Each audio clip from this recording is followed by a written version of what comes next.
Salam sejahtera, terima kasih karena bersama dengan saya di Nazilin Unity Channel. Ini kejutan paling besar yang berlaku dalam politik hari ini. Dinyatakan EJK Pemuda PKR Selayang letak jawatan besar-besaran. Wow, apa sudah jadi dengan pemuda PKR ini? Apa sebenarnya yang sedang berlaku? Apa sebenarnya mereka letak jawatan? Apa puncanya sehingga mereka letak jawatan besar-besaran? Adakah semua ini ada kaitan dengan pemilihan PKR baru-baru ini? Ataukah ada isu-isu tertentu yang menyebabkan mereka tak berpuas hati? Pemuda PKR AMK Cabang Selayang menyaksikan peletakan jawatan besar-besaran yang boleh membawa kepada pembubarannya. Timbalan Ketua Pemuda Muhammad Amir Shahmat, Naib Ketua Lee Fok Un, serta 12 daripada 14 ahli jawatan kuasa meletakkan jawatan kerana tidak berpuas hati dengan keputusan pemilihan parti itu bulan lalu. Tindakan itu mungkin mencerminkan fenomena badan tanpa kepala dalam pemilihan PKR yang disentuh beberapa kali oleh Rafizi Ramli yang gagal mempertahankan jawatan timbalan Presiden.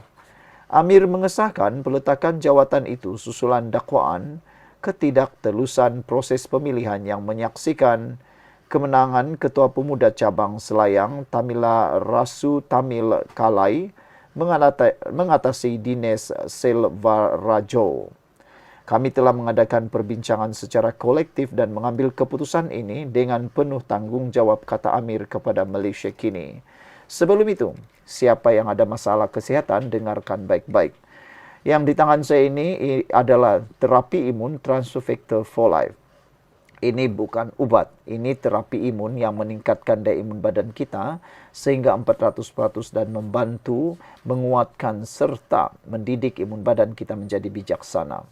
Kita secara umumnya dan ringkasnya, kita kena penyakit dan sukar sembuh daripada penyakit kerana daya imun badan kita yang lemah dan imun badan kita yang menjadi bodoh. Ada pelbagai faktor kenapa imun badan kita dan imun badan kita jadi bodoh dan jadi lemah. Namun demikian, dengan peningkatan daya imun tubuh badan kita, kita jadi kuat dan dapat melawan penyakit dari dalam tubuh badan kita serta dari luar. Siapa yang berminat mahu mendapatkan Transfector for Life, terapi imun yang luar biasa ini, sila hubungi di nombor tertera. Dan ingat, Transfector bukan ubat, tetapi Transfector ialah terapi imun yang membantu menyihatkan tubuh badan kita dan meningkatkan imun tubuh badan kita. Produk ini lulus KKM, diiktiraf oleh doktor-doktor di seluruh dunia dan juga halal. Baiklah saudara-saudara sekalian, Amir berkata, selain menandatangani surat peletakan jawatan bertarikh 5 Mei, mereka juga menyediakan akuan berkanun SD menyatakan ketidakpercayaan terhadap kepimpinan Tamil Larasu. Malaysia kini sedang cuba mendapatkan komen Tamil Larasu berkaitan perkembangan itu.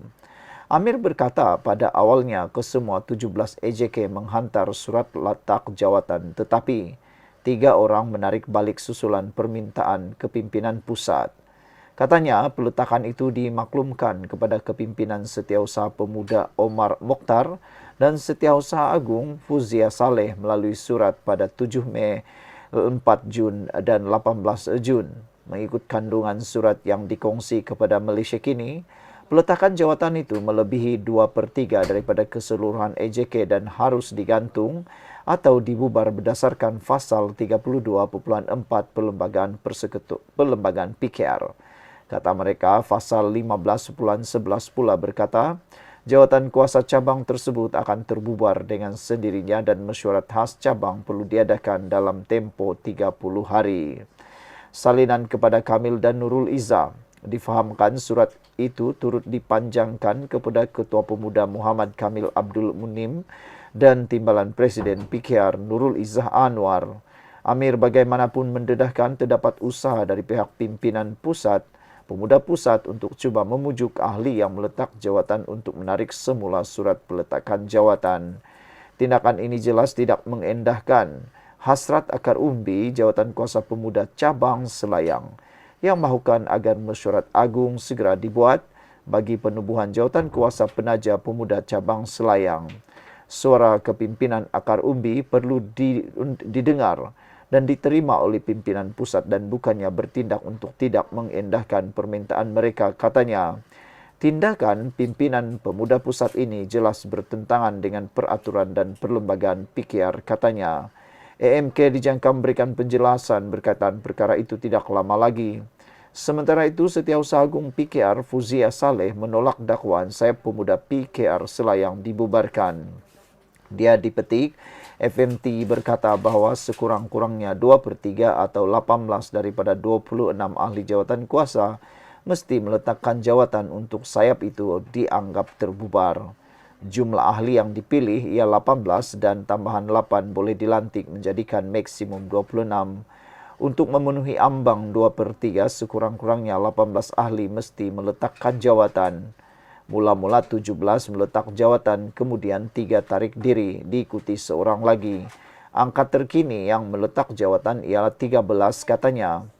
Awal hari ini, pemimpin pemuda PKR Selayang berkata kumpulan itu telah menghantar 3 surat kepada Fuzia pada 7 Mei, 4 Jun dan 18 Jun tetapi masih belum menerima jawapan rasmi.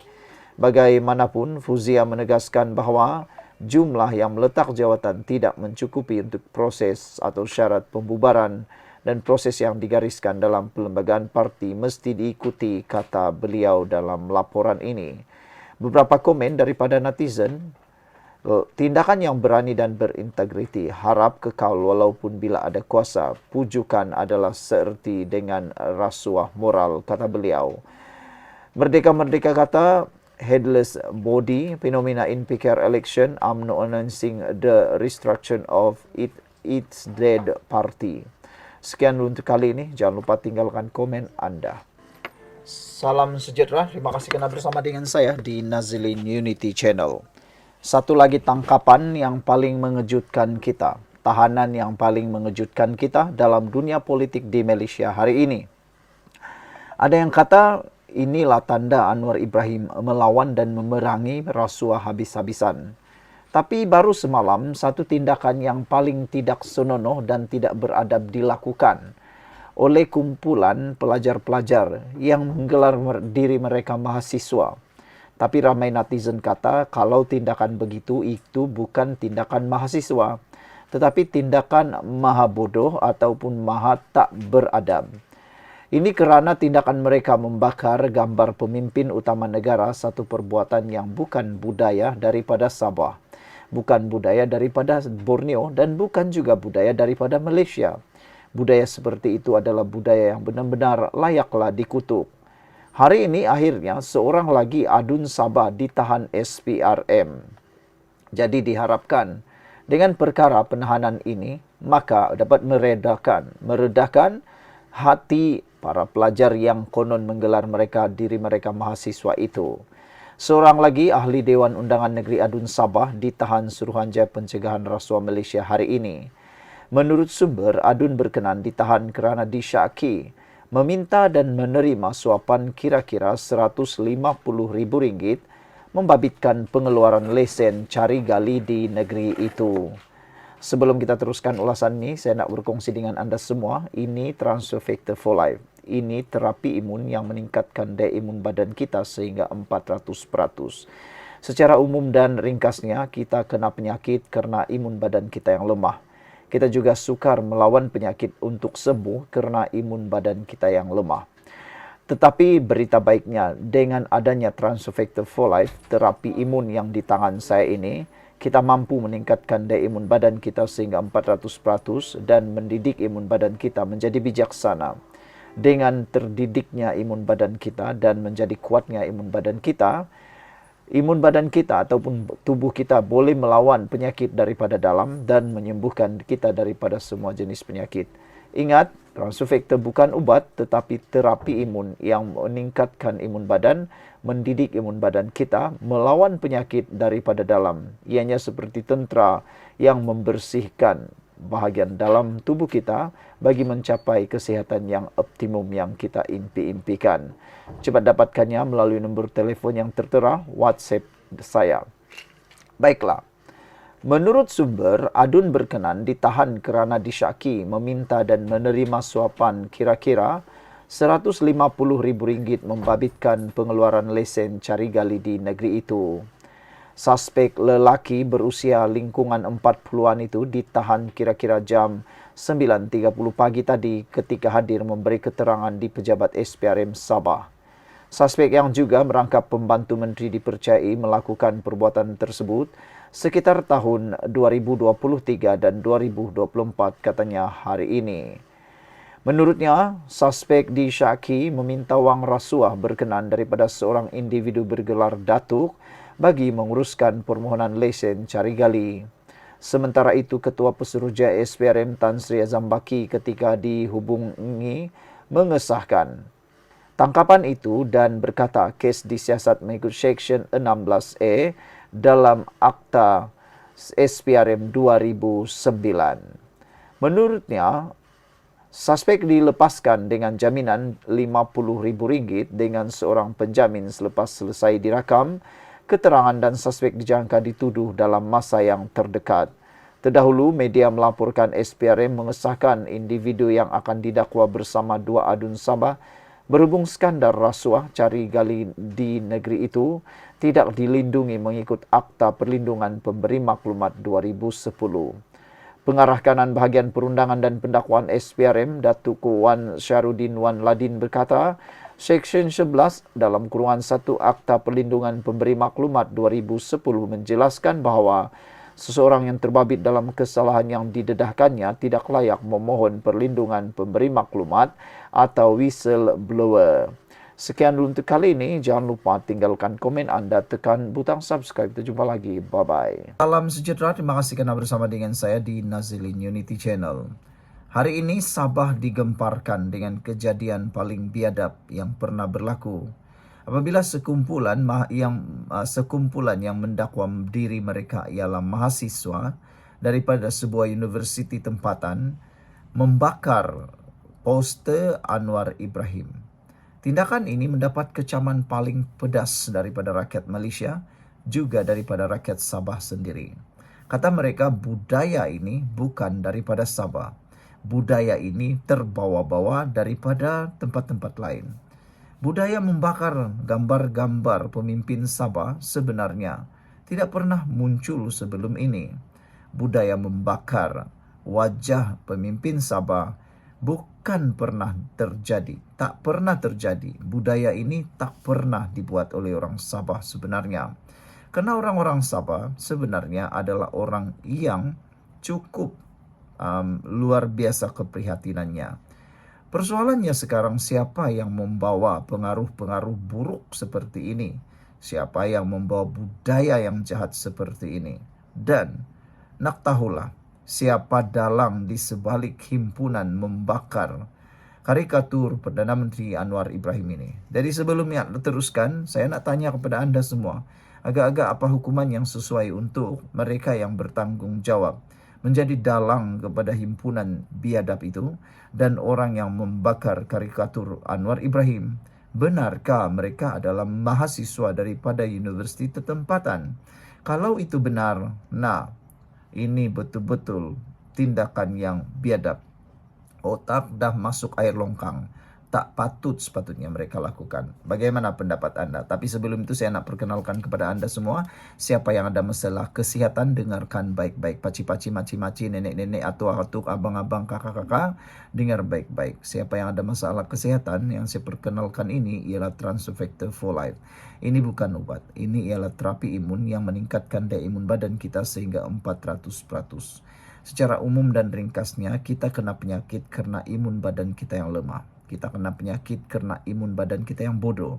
Dengan peningkatan daya imun badan, sehingga 400% imun badan kita melawan daripada dalam, melawan penyakit daripada dalam dan menjadi bijaksana untuk melawan penyakit daripada dalam. Transfector for Life meningkatkan imun badan kita sehingga 400%. Jadi itu berita baiknya. Dengan peningkatan daya imun badan, semua jenis penyakit boleh diselesaikan. Jadi jangan tunggu lama-lama. Dapatkan nombor telefon yang tertera, WhatsApp sekarang untuk mendapatkan produk hebat ini. Produk ini lulus KKM, diiktiraf oleh doktor-doktor di seluruh dunia dan juga halal. Dapatkannya untuk kesejahteraan hidup Anda. Ingat, jangan bertangguh-tangguh, karena perbuatan bertangguh akan merugikan atau mungkin akan meragut nyawa Anda. Saudara, Ketua Pemuda PKR AMK Kamil Munin mengkritik peserta penunjuk perasaan di Sabah yang membakar karikatur Perdana Menteri Anwar Ibrahim. Kamil yang juga setiausaha politik Anwar di Kementerian Keuangan berkata, pembakaran karikatur seperti itu bukan sahaja keterlaluan dan biadab, tetapi juga menunjukkan penunjuk perasaan tidak mempunyai hujah yang sah untuk dibuat. Tindakan ini berlebihan dan biadab, tidak pun boleh dianggap sebagai protes aman, membahayakan diri dan orang awam, gagal memahamkan masyarakat umum apa yang nak disampaikan, dan paling utama, ini tanda kekalahan dalam perlawanan hujah. Hujah tak pernah berkesan disampaikan, hanya aksi kosong yang dilihat berani bagi mencuri perhatian masyarakat. Tidak membantu menyelesaikan isu yang diperjuangkan, katanya. Okeylah, Anda dah berjaya dapat perhatian. Sekarang, munculkan diri dan berhujahlah dengan bernas, katanya dalam satu kenyataan hari ini. Aksi bakar karikatur itu mengakhiri bantahan pelajar terhadap isu rasuah dalam negara yang berlangsung di kota Kinabalu, Sabah. Acara itu berlangsung dari petang semalam hingga 11 pagi hari ini. Karikatur Anwar yang dibakar itu turut disertakan kenyataan Madani Pelindung Rasuah Sabah. Jurucakap Sekretariat Rakyat Benci Rasuah Fadhil Kasim berkata, kain rentang itu melambangkan kritikan pedas terhadap pentadbiran Anwar yang didakwa kumpulan itu gagal menunaikan janji reformasi di institusi. Anwar telah dikecam antara lain atas pelantikan Musa Aman sebagai Yang di-Pertuan Negeri Sabah. Pada 2018, Musa dikenakan 46 pertuduhan jenayah yang dikaitkan dengan kontrak konsesi balak di negeri itu. Bagaimanapun dia dibebaskan dan dilepaskan daripada semua pertuduhan apabila pendakwa raya menarik balik kes terhadapnya pada Jun 2020. Sementara itu, Kamil memberitahu Malaysia Kini bahawa dia akan membantah pembakaran karikatur seperti itu tanpa mengira imej siapa yang dibakar. Muka sesiapa pun saya tak setuju. Secara peribadi menolak pendekatan seperti ini, katanya lagi. Saudara-saudara sekalian, bagaimana pula pendapat anda tentang tindakan itu? Rakyat Sabah benci tindakan seperti itu. Sekian untuk kali ini. Jangan lupa tinggalkan komen anda dan kita jumpa lagi. Bye-bye.